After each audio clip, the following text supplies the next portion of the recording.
Magic Johnson, Michael Jordan, and Kobe Bryant, widely regarded as three of the greatest basketball players of all time. Whether they're in your top five, which they should be, but even if they're not, you cannot deny who they are and what they've done. Between the three of them, they have 16 championships. But above all, they have one very important thing in common. In those crucial moments when the game was on the line, they all wanted the ball because of the confidence they had in making that decisive shot. Now, I know I said they have one thing in common, but that isn't the whole truth. They actually have a lot of things that contribute to that one pivotal thing of wanting the ball. You know, there are plenty of virtues that these all-stars share, but today we're going to talk about some of the traits that build trust and accountability and leads to greatness. Now, all of these dudes were known for having an intense competitive drive. They practiced and lived for the pressure of those high-stakes situations and took pleasure at the opportunity to be the difference makers in those critical moments.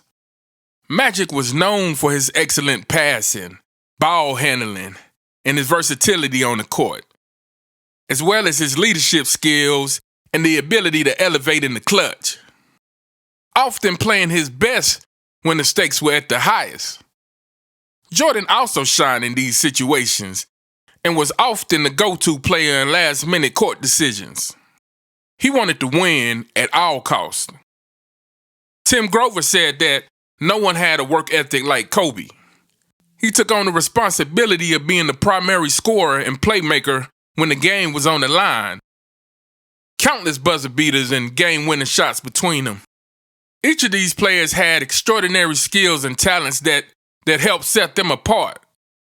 Magic was a masterful playmaker with incredible court vision. Jordan was a scoring machine with unmatched athleticism and skill. And Kobe was known for his scoring ability, footwork, and clutch shooting. Their confidence and their ability made them feel they could overcome any defensive scheme and deliver when it mattered the most. Magic's basketball IQ was crucial in orchestrating the Lakers' Showtime era in the 80s. His no-look passes had precision and would create scoring opportunities for his teammates. He took control of the game. MJ could drive to the basket with explosive moves and would finish with beautiful layups and dunks. Think about this. Jordan had us studying hang time, something that doesn't even exist. Not to mention a deadly mid-range jumper and a clutch three-point shot that made him damn near impossible to stop. The Black Mamba was a real offensive threat, whether one-on-one or using his faultless footwork creating opportunities through traffic. Once he perfected that fadeaway, it was all over. He believed in his ability to score anywhere, anytime. None of these guys would be who or what they were if it wasn't for their incredible work ethic. They spent countless hours honing their skills in the gym, practicing various game situations, and working on their shooting. This preparation instilled in them a deep sense of confidence when it came to executing under pressure. And all of them weren't just leaders on game day. They led in practice and pushing their teammates to elevate their performance, mastering through conditioning and strategy. They set a standard for those around them.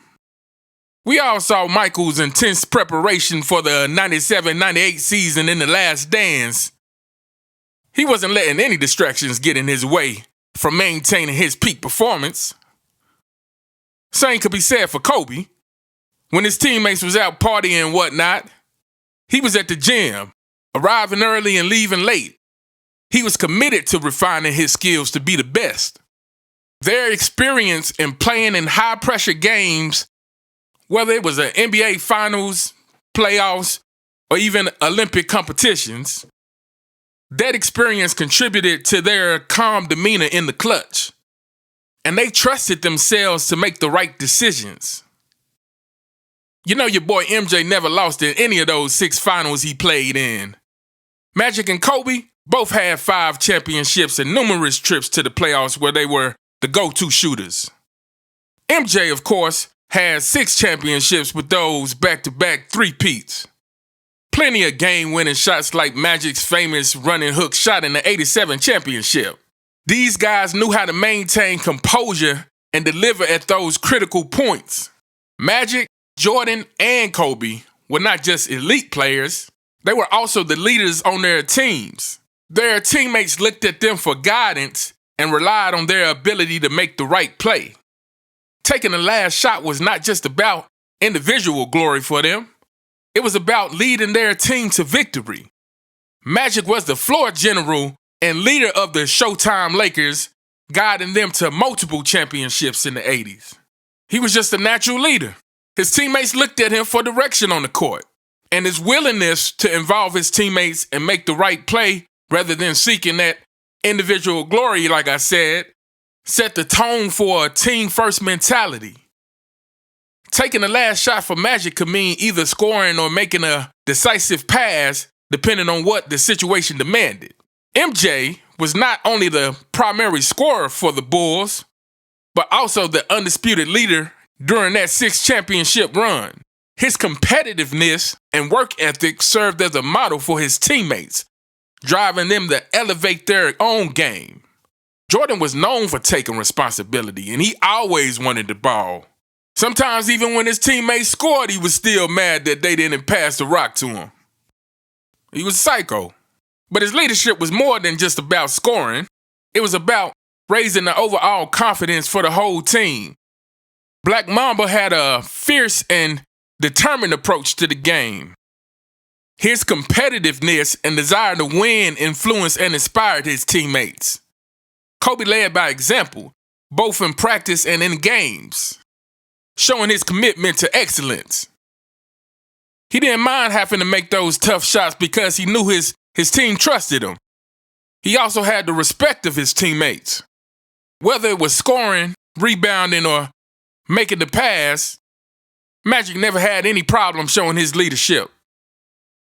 In the '98 NBA Finals against Utah, Jordan made the game-winning shot in the final seconds, sealing the Bulls' 6th championship. That moment was not just about individual greatness for Jordan. It was his team's victory that mattered the most. He wasn't about celebrating for himself, like some people today, celebrating individual victories while their team is losing. I guess losing the game is not as important as breaking a record. Not only was Kobe good for those clutch shots in the Lakers' championship runs, but he also provided guidance. Kobe's influence extended beyond his scoring prowess. And let's not forget Magic's junior skyhook pass to Kareem. You can only do shit like that when you have the trust of your teammates. And as much as we talk about Jordan being a ball hog and wanting to rock all the time, he had no problem passing to his open teammates, like John Paxson in the '93 finals. MJ really knew how to make the right play. See, it's good to want the ball and to have the trust of your teammates, but again, it's not all about scoring. It could be about making that well-timed pass. You using your basketball IQ to make the right play, the best decision. Like I said, whether they are in your top 5, which they should be, there's no question about that, but if they're not in your top 5, they definitely in your top 10, but wherever they are for you, it's no question that all of these 3 are legends. They're legends in the game. Their reputation was built on a foundation of success and excellence. For them, it wasn't just about taking a shot, it was about making the shot. More importantly, it was about getting the win. Magic Johnson's impact on the game transcended any individual moment. He is a key figure in NBA history. I mean, like I said, he led the Lakers to multiple championships and always delivered when they needed him most. Definitely one of the greatest point guards of all time.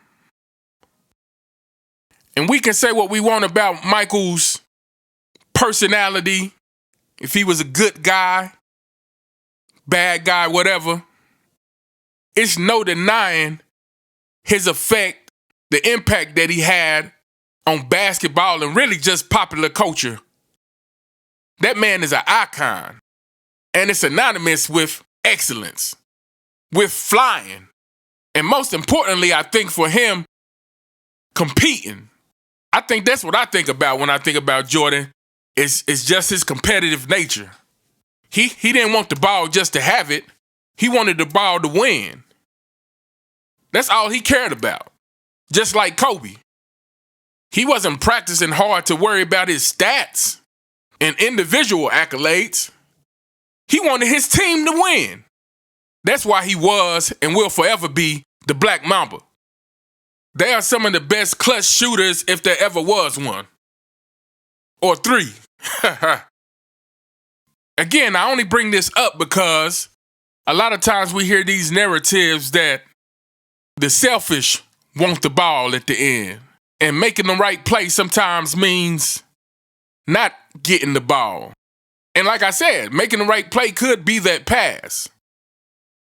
It could be putting together that play that's gonna make it easy for the wide open player to take the shot. But it's definitely not sitting out the last few minutes because you think you lost. Oh, we down by too much.